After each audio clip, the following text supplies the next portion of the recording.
Hello hello tout le monde, bienvenue dans cette nouvelle vidéo, j'espère que vous allez bien. Je suis ravie de vous retrouver pour ce qui va être aujourd'hui un haul, ça faisait super longtemps que je n'en avais pas fait. Et aujourd'hui, je vais particulièrement m'intéresser à deux sites que j'avais pas trop fait jusqu'ici. J'ai nommé Shein et Temu. Oui, il était temps, une fois n'est pas coutume. C'est vrai que c'est des sites qu'on a vraiment beaucoup vu circuler ces derniers temps, notamment Temu. Shein, j'ai découvert vraiment par hasard qu'ils avaient du matériel d'art. Moi, je connaissais pour les vêtements. J'avais jamais passé commande, mais je connaissais de nom.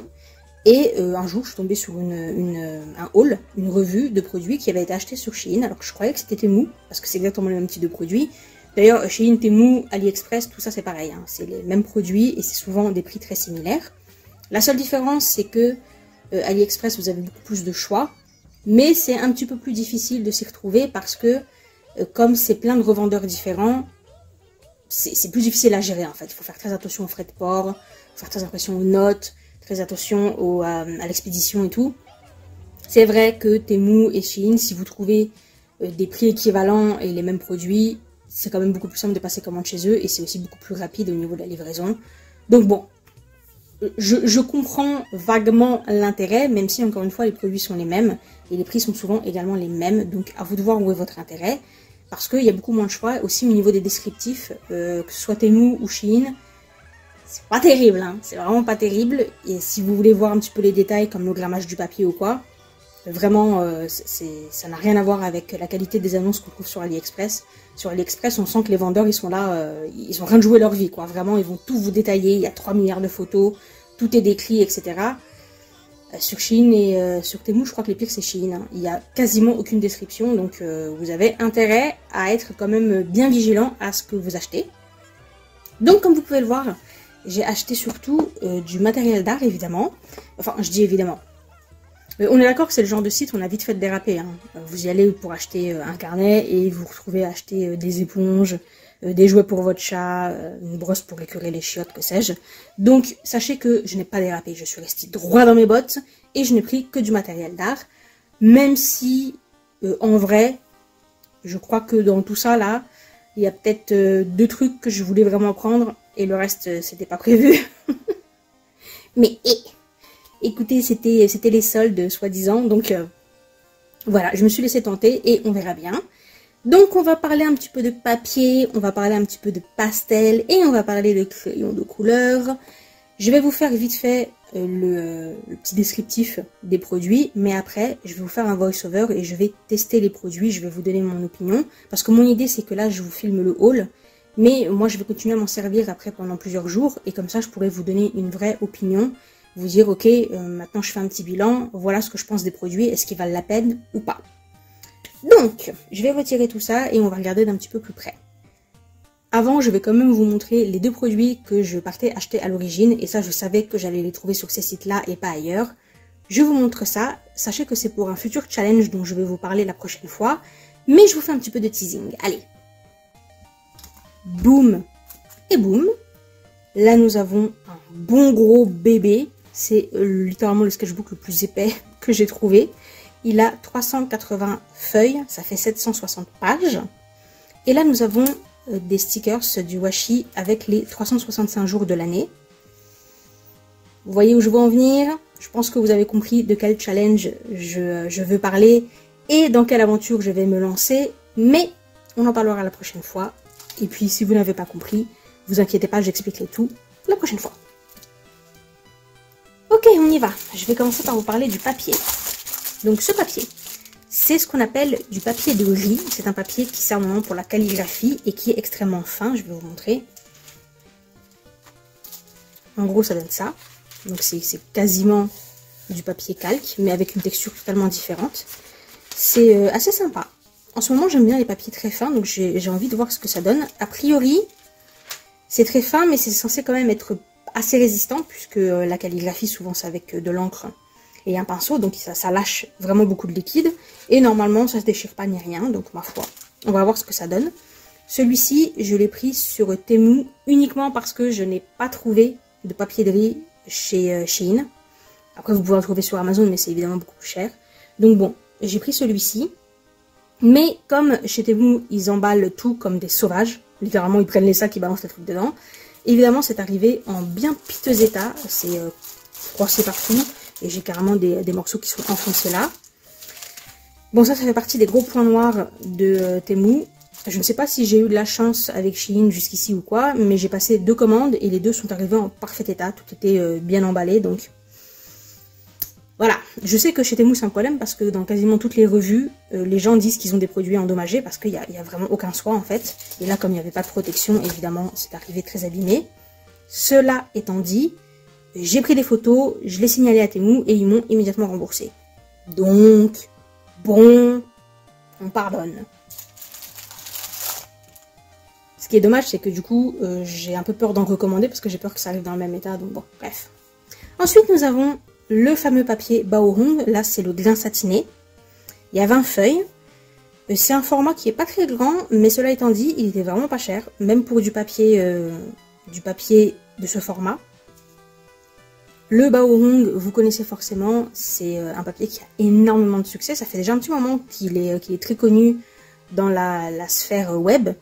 Mais il n'y a que maintenant qu'il commence à arriver dans les magasins français. En tout cas, c'est un papier qui est chinois, donc je vous invite à aller plutôt sur AliExpress si vous le voulez. Pareil pour Paul Rubens, AliExpress et compagnie, parce que vous allez avoir beaucoup plus de choix. Et aussi, les prix sont normalement inférieurs. Là, en tout cas, il était soi-disant en promotion, c'était 8 €. Franchement, je trouve ça, pour du papier de qualité professionnelle, 100% coton, grain satiné, c'est imbattable, hein. J'ai jamais vu moins cher, donc très contente de ça. Et ma foi, lui, il est arrivé en plutôt bon état, donc on va dire que c'est ok. Je l'avais pris chez Temu parce que je ne l'ai pas trouvé sur Shein. Sur Shein, au niveau du papier, ils sont pas... C'est pas là où il y a le plus de choix, hein, parce que ni le papier de riz, ni le Baohong, j'ai réussi à trouver sur Shein, donc j'étais obligée de le prendre sur Temu. Mais j'ai trouvé ce carnet. Il y avait exactement les mêmes sur Temu, mais ils étaient, je crois, 30% plus chers. Vraiment, il y avait une grosse différence de prix. Bon, il est un peu cabossé, mais ça va. Et je suis assez étonnée par la qualité, parce que c'est vraiment des trucs qui sont pas chers. C'est des carnets qui valent autour des 5 €, 5-7 €. En tout cas, ça ne dépasse jamais les 10 €. Et le papier, il est vraiment pas mal. Il a un peu de grain. Déjà, il est pas trop blanc, parce que je déteste le papier qui est blanc, blanc lumineux, là. J'aime bien quand c'est un peu blanc cassé, on voit beaucoup mieux les couleurs. Et il a une texture qui est assez agréable, et le papier a l'air quand même... ça va, il est épais, donc pas mal. On est sur une reliure cousue, parce que je déteste les reliures collées, donc je suis très contente que ce soit une reliure cousue. C'est ça qui permet au carnet de tenir sur la longueur, et la couverture est assez sympa. Donc plutôt contente, ça a l'air pas mal du tout. Maintenant, on passe au vif du sujet. La meilleure partie, j'ai nommé la couleur. Donc on commence avec les pastels.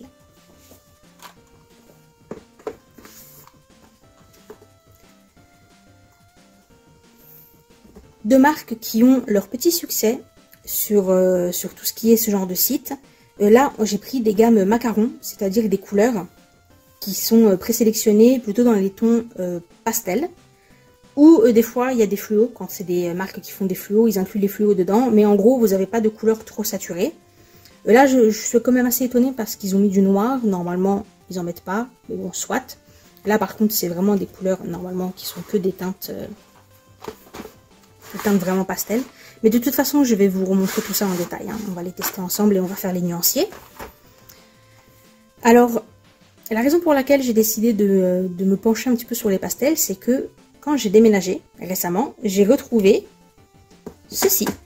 Et même ceci. Donc je pense que j'ai dû acheter la petite boîte, puis après trouver la grande et acheter la grande aussi. C'est très vieux. J'avais même oublié que je les avais, pour tout vous dire. C'était dans des cartons. Quand je vous dis que c'est très vieux, je me moque pas de vous, puisque si vous regardez l'étiquette, hein. Oui, ce sont des francs, tout à fait. Les deux, hein, je sais qu'ils viennent du même magasin, j'ai dû les acheter vraiment à la même époque, puisque sur les deux, on a les francs. D'ailleurs, pour l'anecdote, je suis allée regarder combien maintenant ces boîtes, parce que les mêmes boîtes existent toujours, je suis allée regarder combien elles coûtent au Géant des Beaux-Arts, et le prix a triplé au cours de ces 20 dernières années, donc voilà. Et donc, ce sont des pastels à l'huile. Là, on n'est vraiment pas sur de la très bonne qualité. Ils ne sont pas vendus en tant que qualité professionnelle, hein. Ils sont clairement vendus comme de la qualité étude ou pour enfants. Et je me suis pas mal amusée avec. J'ai fait des fonds. Je vais vous montrer. Là, j'ai utilisé du pastel.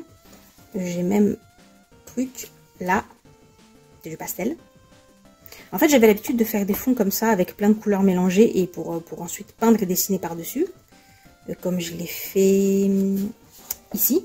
Mais ça, c'est de l'acrylique à gouache. Et ça coûte une blinde. Donc du coup, quand j'ai retrouvé ces pastels, qui sont vraiment des pastels pas chers, puis de toute façon, je les ai depuis tellement longtemps, je me suis dit, let's go. J'ai bien aimé, mais je me rends compte quand même que la qualité, elle est pas terrible, et notamment, j'ai certaines couleurs qui ont très mal vieilli. Pour sa défense, c'est vrai que c'était entreposé dans des cartons dans un grenier, il y a eu le froid, le chaud, les canicules, les hivers et tout, donc j'imagine que ça n'a pas vraiment aidé à la conservation. Mais quand même, je me suis dit, tu sais quoi, va jeter un petit coup d'œil. Il faut savoir que cette boîte-là, elle vaut moins cher que cette boîte-là, alors qu'elle est présentée quand même de la très bonne qualité. Celle-ci, par contre, elle était vraiment pas chère. C'est-à-dire que celle-ci, avec 24 couleurs... Alors non, il y en a 25. Il y a 24 couleurs plus un blanc, donc c'est-à-dire le même nombre que là. Elle était à 5 € sur Shein, alors que celle-ci, maintenant, elle est... je crois qu'elle est à 12 €, quelque chose comme ça. Donc, rien à voir. Donc, je suis assez curieuse de tester la qualité. En plus, ces pastels sont beaucoup plus gros que ceux-là. Donc, on va voir. Et celle-ci, je l'ai prise sur Temu uniquement parce que elles étaient moins chères sur Shein. Mais ils avaient plus celle-ci. Ils avaient plus la macaron 36 couleurs. Ils avaient que la 24. Donc bon, comme c'est celle-ci que je voulais, je l'ai prise sur Temu. Mais elles étaient beaucoup moins chères sur Shein. Et celle-ci, je l'ai prise sur Shein. J'ai également pris ça. Alors ça, ce sont des craies grasses aussi, un peu dans la même idée que les pastels gras. Solubles dans l'eau. Donc en gros, vous êtes censé pouvoir les aquareller. Et j'ai vu des gens en parler, et apparemment ils étaient vraiment très contents de la qualité. Je ne sais pas si c'était cette marque-là exactement, parce qu'en fait, les photos sont toutes les mêmes, et tout a l'air de se ressembler. Mais par contre, le packaging, on ne sait pas trop, donc je ne sais pas si c'était cela. Je me suis dit, on va tester, mais il faut savoir que ça, qui est littéralement présenté comme des produits pour enfants, hein, c'était le même prix que celui-ci. Alors que ça, c'est de la qualité professionnelle. En fait, je crois même que c'était un petit peu plus cher, mais bon, c'était sur Temu, donc ça m'étonne pas. Enfin, j'ai beaucoup de mal à croire que ça, ce soit de la même qualité que ça. On va voir, on va voir. Et enfin, on passe aux deux derniers bons gros morceaux. Les crayons de couleur. J'en profite pour vous raconter une autre anecdote. Cette boîte, soi-disant à moins 70% solde d'hiver, machin truc, elle était à 21 € sur Temu, et c'est le moins cher que j'ai trouvé. La même, sans aucune promotion, elle était à 13 € sur Shein. Donc, soi-disant moins 70%, elle était à 21 € sur Temu, et sans aucune réduction, elle était à 13 € sur Shein. Tout ça pour vous dire que sur Temu, ils ont une pratique commerciale qui normalement d'ailleurs est interdite, hein, en tout cas en France. C'est-à-dire qu'ils gonflent les prix d'origine pour vous faire croire que vous faites des promotions, alors qu'en réalité, le prix, à soi-disant déjà moins 70%, c'est le prix normal du produit. Et même là, en l'occurrence, c'est même encore plus cher que le prix normal du produit, puisque je vous dis sur Shein, je crois que le plus cher que j'ai vu, c'était 15 € pour cette boîte-là. Donc on était nettement plus cher sur Temu. Bref, pas de bol pour moi, il se trouve que je l'avais commandé sur Temu parce que je l'avais pas vu sur Shein. Alors, un autre truc qui est pas très bon sur Shein, c'est l'algorithme. J'ai tapé Brutfuner, il m'a littéralement pas trouvé de résultat, mais il me l'a proposé bien plus tard quand j'ai cherché Calour. Bref. Du coup, je l'avais pas vu sur Shein. Je cherchais spécifiquement celle-ci, parce que je savais que dedans il y avait les couleurs qui m'intéressaient. Et je l'avais pas trouvé. Du coup, par défaut, je l'avais pris sur Temu. Et quelques jours plus tard, donc, j'ai découvert qu'elle était sur Shein et qu'elle était beaucoup moins chère. Donc, quand j'ai reçu ma commande de Temu, entre-temps, j'avais passé ma commande sur Shein. Hein, j'ai demandé à me faire rembourser et j'ai précisé dans le motif que c'était parce que je l'avais trouvé moins cher ailleurs. Ils m'ont demandé une saisie d'écran de l'annonce sur Shein, le prix et l'URL de la fiche produit.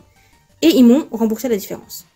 Donc encore une fois, mitigé parce que on n'aime pas trop hein, les pratiques commerciales illégales où on fait des fausses promotions pour vous faire croire que vous faites une super affaire alors que pas du tout. Mais d'un autre côté, ils ont immédiatement remboursé. Et apparemment, si j'ai bien compris, sur Temu, vous avez aussi un système qui vous permet, au bout de quelques jours ou quelques semaines, de faire une espèce de régule des prix où tous les produits dont le prix que vous avez acheté et dont le prix a baissé entre-temps, il vous rembourse la différence. Donc ça vous permet de gagner quelques centimes ou quelques euros comme ça. Ça, c'est pas mal. C'est pas mal. Bon, c'est vrai qu'apparemment, le service client, il chipote pas, quoi. Là, ils m'ont remboursé la différence. Pour le papier endommagé, ils m'ont remboursé immédiatement et tout. Oui, bon, ok. ça va. Ce serait mieux s'il y avait juste pas d'embrouille dès le début, mais on va dire que ça passe. Donc là, on est sur des boîtes qui sont encore une fois des gammes spécifiques de couleurs. Donc c'est ce qu'on appelle les macarons. Là, c'est clairement labellisé dessus. Celle-ci, j'ai pas très bien compris parce qu'ils ont une boîte qui s'appelle macaron, mais apparemment c'est un peu les mêmes couleurs qu'ici. Et en gros, on est sur les couleurs pastel / fluo. Et il se trouve que la raison pour laquelle j'ai quand même jeté un petit coup d'œil, c'est que je voulais racheter des crayons fluo parce que les miens ils commencent à arriver un petit peu au bout. Et j'ai pas retrouvé exactement ceux-là qui sont les Staedtler et que j'avais trouvé sur Amazon. Donc je me suis dit, bah, je vais regarder sur Temu et compagnie. Et c'est là que je me suis dit, tiens, pourquoi pas essayer ces gammes-là, parce que j'aime aussi beaucoup les couleurs pastel, c'est en général les couleurs qu'on utilise le plus. Donc je me suis dit, let's go, on va tenter. On est au niveau de la qualité du packaging. Bon, on va pas se mentir, Brutfuner, c'est pas terrible. Là, on est sur une boîte qui est beaucoup plus solide. La présentation même à l'intérieur, je vais vous montrer, mais c'est vraiment beaucoup mieux. Par contre, les couleurs ont l'air assez équivalentes. Donc, je suis assez curieuse. Celle-ci, elle est labellisée clairement comme étant de la très bonne qualité. Artiste premium, expert, machin truc. Là, il n'y a rien qui est spécifié. Et les prix sont un peu équivalents, donc c'est assez étonnant. Mais Brutfuner, il y a de ça quelques mois, quand j'avais commencé à regarder des hauls de Temu et tout ça, c'était présenté comme vraiment les best, en tout cas par rapport à Calour.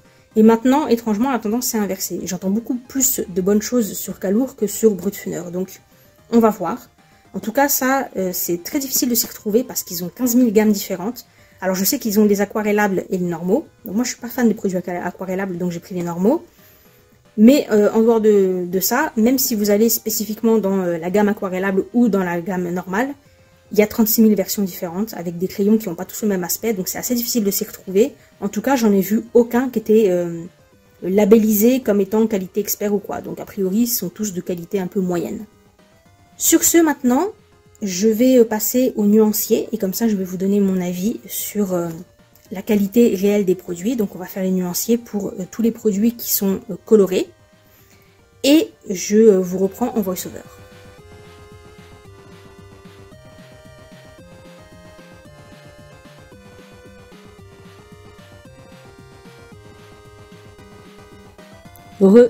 Je vous propose de vous dire un petit mot sur le papier, bien que je ne l'utilise pas dans cette vidéo.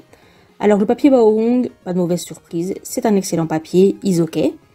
Le papier de riz, c'est, ma foi, c'est comme tout, il faut que vous soyez cohérent entre vos attentes et la nature du produit. J'ai entendu beaucoup de gens se plaindre que le papier gondolait beaucoup, mais vous avez vu comme il est fin, c'est normal. Hein. Et au bout d'un moment, même si c'est un papier qui a été traité pour ne pas se déchirer ou pour ne pas avoir d'effet buvard, quand on utilise de l'encre dessus, c'est pas un miracle non plus. Hein. Donc le papier est très fin, c'est normal qu'il se déforme avec de l'humidité. Et enfin, le carnet, alors lui je ne l'ai pas testé parce que je voulais pas l'entamer juste pour le principe de l'entamer, vu que pour l'instant j'en ai pas besoin, mais son aspect et le papier qui est à l'intérieur, je suis assez convaincue. Par contre, le papier, ça a l'air d'être un papier qui fait plus papier dessin. Donc je pense qu'il doit beaucoup absorber l'encre, peut-être même me baver un petit peu. Donc je sais pas si je me risquerais à l'aquarelle ou avec des feutres à alcool, ce genre de choses dedans. Mais en tout cas, pour les techniques sèches, ça a l'air d'être vraiment pas mal. J'aime bien aussi le fait que le papier soit un peu blanc cassé, un peu crème. Et la reliure cousue, évidemment, on adore. Et puis de façon générale, c'est un carnet qui a un bel aspect. Donc vraiment, pour le prix, je trouve ça très correct. Maintenant, nous passons aux produits couleurs. Et je commence par vous montrer ces petits bâtons de cire aquarellables, dont j'ignore le nom de la marque. Et je commence par eux parce que c'est le seul produit qui m'a véritablement déçu dans tout le haul.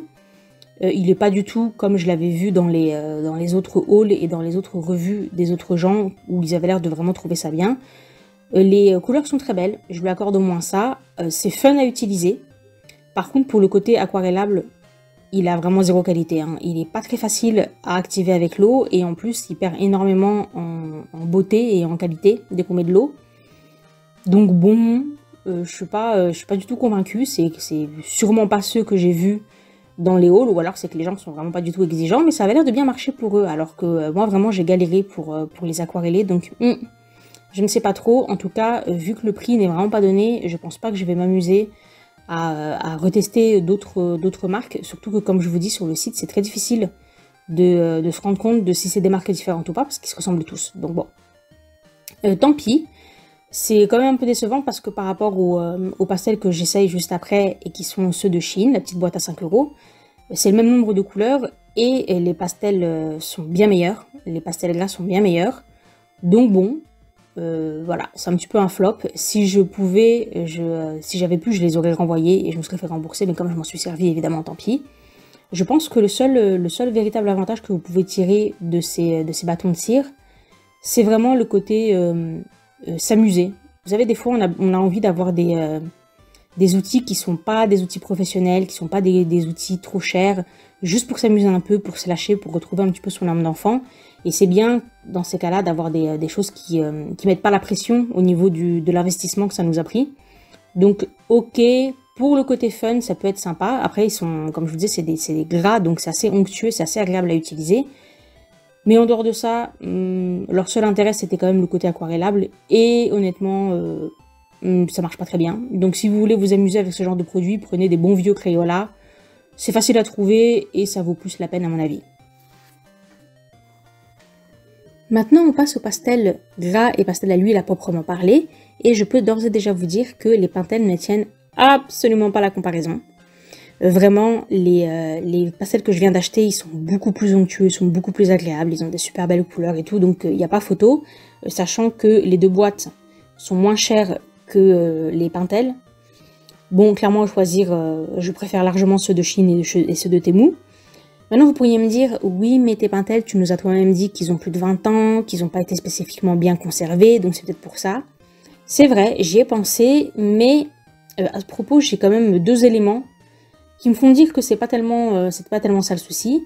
Premièrement, notamment dans la très grande boîte, celle où il y a plus de 40 pastels, étrangement, il y a certaines couleurs qui sont vraiment très dégradées, notamment tous les rouges. Les pastels, ils sont devenus très bizarres, ils sont devenus presque plastiques, ils sont difficiles à utiliser, très désagréables, difficiles à mettre sur le papier, ils accrochent pas bien et tout. Et ça, je ne crois pas que ce soit une histoire d'âge ou de conservation, puisqu'ils viennent tous de la même boîte. Donc pourquoi ceux-là spécifiquement, ils se sont dégradés comme ça, ou peut-être qu'ils sont même comme ça à l'origine, parce que comme je m'en étais pas servi, j'en ai pas le moindre souvenir. Je pense que ça vient plutôt des pigments, enfin toujours est-il que, voilà, déjà de base ils sont pas très égaux entre eux, et ils sont déjà pas de très bonne qualité, mais il se trouve qu'en plus, j'ai acheté une boîte ce mois-ci de Pentel, et c'est exactement la même gamme.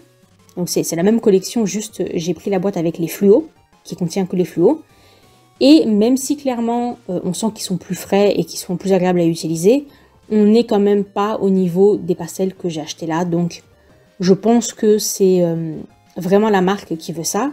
Cela étant dit, à mettre au crédit des Pentel, le fait qu'ils soient un peu moins onctueux, un petit peu plus rêches, c'est pas mal pour faire des détails, parce que le problème avec les pastels qui sont très onctueux, c'est que certes c'est très agréable à utiliser, mais c'est très difficile de faire des petits éléments fins avec, parce que comme la matière s'écrase immédiatement sur le papier, vous pouvez très difficilement faire des détails, surtout si vous maîtrisez pas trop, comme moi par exemple, je sais pas trop utiliser les pastels, donc c'est vraiment pas quelque chose de facile à gérer. Et dans ces moments-là, c'est plus sympa d'avoir des pastels qui sont un petit peu plus... qui tiennent un petit peu mieux leur forme, voilà, qui s'écrasent un petit peu moins parce que ça vous permet donc de pouvoir faire un peu plus de détails. Pour ça, ça peut être pas mal d'avoir des pastels gras du type de ceux de Pentel. Voilà pour le comparatif avec les Pentel. Maintenant, pour en revenir à nos pastels du jour, on commence avec la boîte de 25 pastels de Shein. Je l'appelle comme ça parce que j'ai pas compris quel était le nom de la marque, il n'y a pas de translittération sur l'emballage. Donc je pense que c'est le nom qui est écrit à l'intérieur sur le petit flyers, mais j'en suis pas sûre. Enfin, en tout cas, cette boîte-là, très contente. Les pastels sont très jolis, les couleurs sont bien vives, la matière est très onctueuse, donc aucun souci. C'est vraiment pas mal pour une boîte à 5 €, c'est vraiment très correct. En plus, les pastels sont plus gros que ceux de Pentel, donc je pense que c'est pas mal. Par contre, peut-être que le liant doit pas être de très bonne qualité parce que leur plus gros défaut, leur seul vrai défaut, je dirais que c'est... le fait qu'ils s'émiettent un petit peu, c'est-à-dire que quand vous les utilisez, vous avez plein de petits morceaux qui tombent et ça, c'est pas très agréable. Mais sinon, pour le reste, ça va. Après, au niveau du packaging, on voit bien que c'est quand même un petit peu plus cheap parce qu'il n'y a pas tellement de soin qui a été apporté, surtout quand on compare à la boîte d'après. où il y a un bien plus gros effort sur l'emballage. On a le nom de la marque, la présentation est un peu meilleure. À l'intérieur, c'est une boîte qui s'ouvre, donc c'est beaucoup mieux protégé. Et en plus, il y a la petite bande de mousse, un peu comme chez les grandes marques, pour protéger, pour éviter que ça se casse. Donc vraiment, on voit bien que là, on est quand même sur un truc un peu vite fait, mais n'empêche qu'ils sont très sympas à utiliser. Mes préférés, ça reste la deuxième boîte, la plus grande. On est sur une onctuosité et un aspect général qui est vraiment quasi similaire. On a l'impression qu'il y a juste le petit bout de papier qui est différent, mais j'ai l'impression qu'il s'effrite moins. Alors c'est peut-être les couleurs qui veulent ça, parce qu'il y a quand même une ou deux couleurs où j'ai trouvé que ça s'effritait un petit peu, mais dans l'ensemble, ils se tiennent plutôt bien. La seule chose que j'aime pas en fait dans cette grande boîte, c'est le choix des couleurs. Alors pas les couleurs à proprement parler, mais les blancs. Il y a quand même 3 blancs. Je veux dire, un, c'est suffisant, surtout qu'on est quand même sur une boîte où il y a surtout des couleurs pastel, donc on n'a pas tellement besoin de les éclaircir.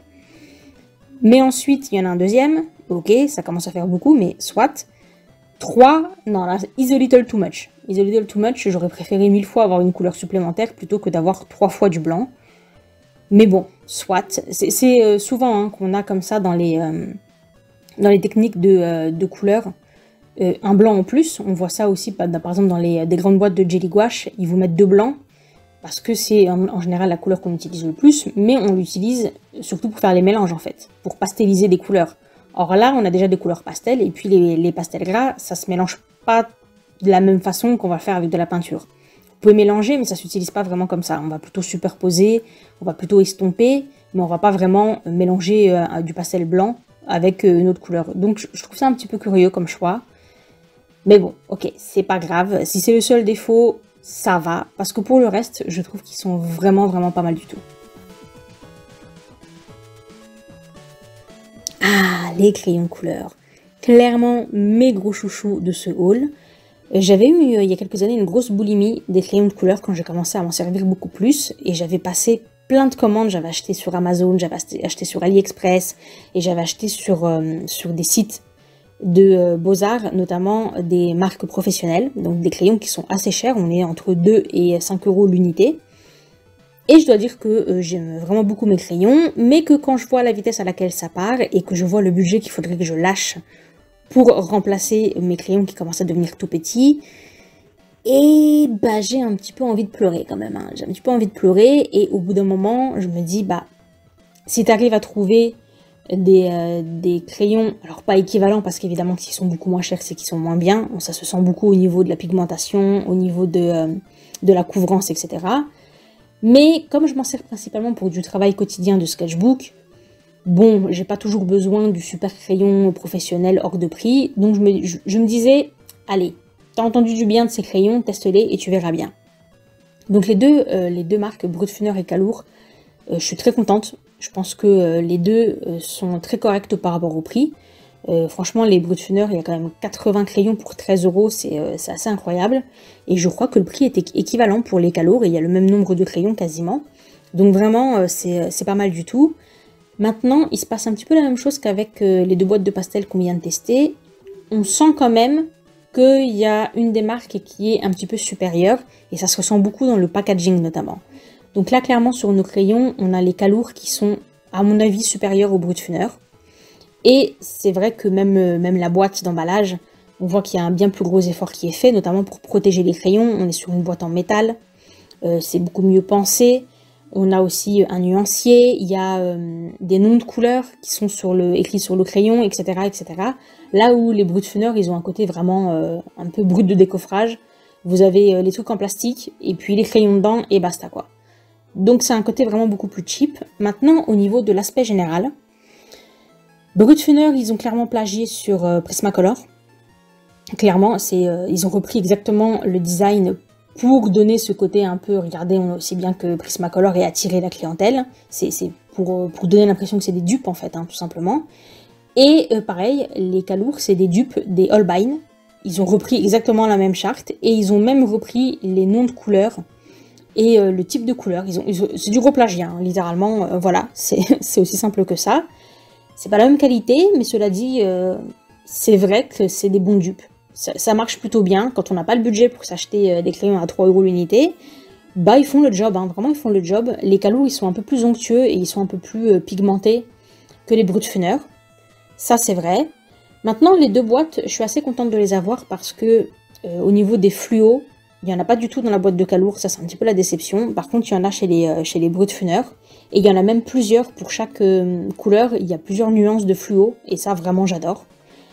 Après, au niveau du reste des couleurs, on a beaucoup de teintes qui sont similaires. Ça, c'est des prévisibles puisque quand tu vas dans les pastels, bah forcément, on retrouve un peu des gris, des beiges, etc. Mais on n'a pas exactement le même accent qui est mis sur les teintes. Chez Brutfuner, on a un peu plus de orange et de rose. Là où chez Calour, on a par exemple une très belle gamme de couleurs vertes et de couleurs un peu beige marronné, des beiges rosés, etc. Donc ça, c'est assez sympa. Les bleus, ça se vaut à peu près. Mais pour le reste, ça se complète assez bien, je trouve. Au niveau des défauts, on a les mêmes dans les deux marques, mais je dirais que c'est quand même plus accentué chez les Brutfuner. Au-delà du fait que la qualité est un petit peu moindre, on a un problème au niveau du crayon, de la conception du crayon en lui-même. Quelque chose que j'aime beaucoup, moi, avec les crayons de couleur, c'est quand la teinte du crayon est sur tout le corps du crayon. Comme on a le cas, par exemple, chez Holbein ou chez Faber-Castell. Ça, c'est quelque chose que j'aime bien, et donc c'est le cas là pour les deux marques. Donc, sur le coup, j'étais plutôt très contente. Par contre, je me suis quand même vite rendu compte qu'il y a beaucoup de crayons pour lesquels la couleur à l'extérieur, elle n'a rien à voir avec la couleur de la mine. Et c'est vraiment un problème, surtout chez Brutfuner. Un petit peu moins chez Calour, même s'il y a 2-3 couleurs qui sont un peu limites. Notamment les noms, on comprend pas très bien le choix des noms parce que finalement la couleur ressemble pas tellement, enfin bref. Par contre chez Brutfuner, il n'y a pas de nom de couleur, ça fait partie des choses sur lesquelles ils se sont pas trop cassés la tête. Il y a juste des numéros, mais il y a beaucoup de crayons où l'aspect extérieur n'a rien à voir avec la couleur de la mine. Donc c'est pénible parce que du coup vous êtes obligé de vous faire un nuancier que vous allez garder à portée de main. Parce que sinon, c'est difficile de choisir les couleurs, en fait, tout simplement. Ou alors, il faut les tester à chaque fois que vous voulez vous en servir. Donc ça, c'est un peu dommage. Il y a aussi quelques crayons où la mine à l'intérieur, j'ai l'impression qu'elle n'est pas très bien centrée, parce que quand vous les taillez, c'est un petit peu compliqué. Vous allez avoir un côté de la mine qui va beaucoup ressortir, et l'autre côté qui va être entièrement couvert par le bois, donc c'est très inégal. Et c'est assez pénible, parce que vous devez tailler encore et encore et encore. Et c'est souvent le cas, il y a beaucoup de crayons où c'est comme ça, même dans des marques un petit peu meilleures. Mais alors, il y a certains crayons, c'est poussé à l'extrême, hein. Donc ça, c'est plutôt pas terrible. C'est un petit peu le cas dans certains Calours, mais moins quand même. On sent que les crayons, ils sont un petit peu mieux réalisés. Bon, tout ça pour dire qu'il y a quand même des petits soucis. On a des crayons avec des couleurs externes qui sont pas très cohérentes par rapport à la couleur de la mine. Pour les Calours qui ont des noms de couleurs, des fois les noms de couleurs on prend pas très bien le choix parce que en fait je pense qu'ils ont copié entièrement la charte de Holbein, notamment on a le H-Rose, le Seafog, etc. qui sont des couleurs qui sont propres à Holbein, mais qu'ils n'ont pas réussi à copier la couleur. Du coup on se retrouve avec une couleur qui finalement n'a pas trop de rapport avec le nom. Bon, c'est un petit peu des détails, j'aime pas non plus le fait que les écritures dessus soient métallisées, parce que je trouve ça extrêmement difficile à lire. C'est encore pire chez les Brutfuner parce qu'en plus c'est mal fait, donc il manque des morceaux de numéros et tout. Chose étrange, toutes les couleurs de chez Calour commencent par Y. Et je comprends pas à quoi ça correspond. Parce que normalement, quand il y a une lettre, c'est pour donner la famille de teintes. Donc par exemple le Y, c'est censé dire yellow. Si vous prenez les Copic par exemple, bah, toutes les couleurs qui sont dans les teintes jaunes, il y a le Y devant. Et vous avez comme ça G pour vert, B pour bleu, etc. J'ai pas très bien compris là pourquoi ils avaient tous la lettre Y. Soit, je cherche pas midi à 14h, c'est pas grave. De façon générale, les couleurs sont belles, les crayons sont assez agréables, les Calours sont un petit peu plus crémeux que les Brutfuner, mais dans l'ensemble, ça va. Et les défauts sont, à mon avis, compensés par le prix très correct et une qualité qui est vraiment pas mal.